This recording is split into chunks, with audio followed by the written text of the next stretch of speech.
Good to see some guys on the uptick, but now let's move to biggest disappointment. Bum, bum, bum. Yes. Doug, take it away. I know you've been dying to say it. Finally. 0 catches. And this guy, like, you can say, okay, he's a first-year player in the system, whatever it is. They gave up a 4th-round pick to get him and a 6th-round pick. So not a ton of compensation given up for him, but obviously a 4th-round pick is significantly more valuable than a 6th-round pick. The other thing is this guy's making $5 million this season, and he doesn't have a catch. He only has 6 targets. When was the last time he was even targeted? Week 3, week 4, something like that. He has not been a part of the passing offense whatsoever. He's been staying in as a blocker. Pretty major disappointment there. Yeah, I completely agree with that. The only reason I went with Stephon Gilmore instead, and the only reason being that I did have higher expectations for Dwayne Allen than he is delivering, but I had sky-high expectations for Stephon Gilmore, and I have below rock-bottom low results as of right now. So I think it was the bar was the reason that I went with Gilmore instead of I went with Gilmore as well. I personally didn't think that he was going to be like an all-pro or anything like that this season, but you're paying him $65 million, and the sample size that we've seen so far, which obviously is only about half the season since he's been injured, has not been good. He's basically had 4 really bad games, 1 pretty good game, and then he got hurt, and then we haven't seen him since. So I do think there's a lot of time for him to I guess, redeem himself and become, if not a star, at least a solid part of that defense. We just haven't seen him yet, and for somebody making that much money, you need to see it. And going back to Dwayne Allen for a second, I posted the other day his stats through 8 games compared to Martellus Bennett's last year, and I got a lot of people saying, come on, like, he's a blocking tight end. What do you expect from him? Yeah, he's more of a blocker. He's not a Rob Gronkowski. That's crazy. But he had 500 receiving yards last year. He's not a guy who can't catch the ball. He's not a Matthew Mulligan or something like that. 100% considered a dual threat tight end coming into this offense, and it just has not worked. I mean, he played 1 game in his 2nd season, and he still caught a pass for 20 yards. He hasn't even replicated that through 8 games this year. One other one, I know that I was the one who said that we should go through these fast. If I had a number 2 on most disappointing, it might even be Alan Branch, because at least Stephon Gilmore and at least Dwayne Allen have been playing every game that they can. Yeah. Alan Branch was a straight-up healthy scratch, did not make the trip to Tampa Bay.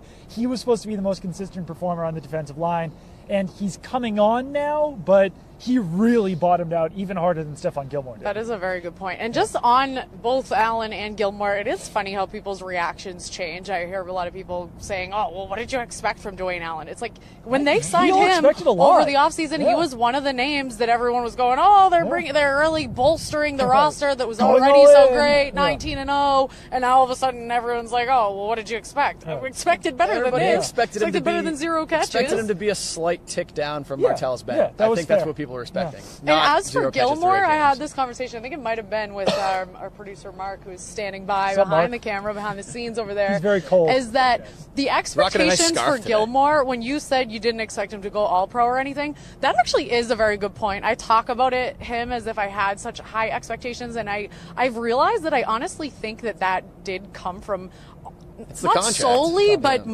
a lot because of the contract, and a lot because they gave him that contract when they had Malcolm Butler that they could have shored up and figured all of that stuff out, and instead they give all that money to Gilmore. But the example that we discussed was when you do think Stephon Gilmore, I know that he was good, but one of the plays that really sticks out was him getting roasted by Chris Hogan, and then just kind of throwing his hands up before the play was even over. So it does kind of, I'm saying as myself as much as everyone else, when you kind of change your expectations. Now it is like hindsight, I'm like, I don't really know why my expectations were so high. Some of the in Bill we trust factor where like, wow, if Bill Belichick was willing to pay this guy $65 million, he must be awesome. And he hasn't been awesome so far. So. And you'd think we'd learn that especially when it comes to the secondary. That's one area where in Bill we don't trust. I don't trust. There's a hot take out there to be made to juxtapose Stephon Gilmore getting beat by Chris Hogan and throwing his hands up in the air before he crossed the end zone line to Malcolm Butler chasing down Melvin Gordon and trying to force that fumble at the end of that big play against the Chargers, where you have one cornerback giving up on the play before the guy scores and the other one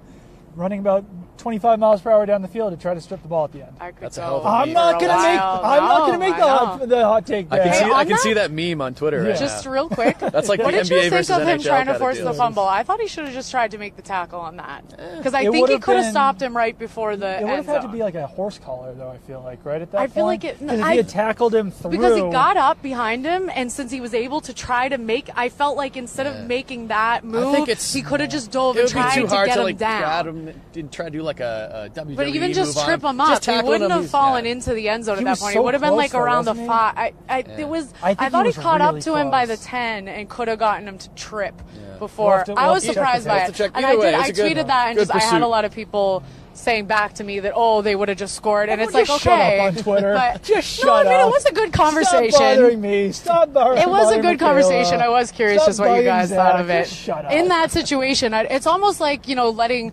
LeBron James do you want to let him score on a breakaway, or if you have a chance to make him earn it at the line, make them earn it at the goal line. Yeah. Maybe that's what everyone was saying to me, is that their goal line package is not that good. They're not going to be able to stop them. Okay, fair enough, but at least make them try rather You're than the destroying guy my just meme. running it in. Your meme? I view it as a But positive it was, play from Malcolm no, Butler. it was. I'll He give him came, positive. and his speed was I did that not was know he was very, that very fast. impressive. I was not I aware had that to he hand was it to that him. fast, Yeah, but it's like you shouldn't have to hand it. That's how everyone should be giving it. They're all out there. That's the kind of effort I want to see.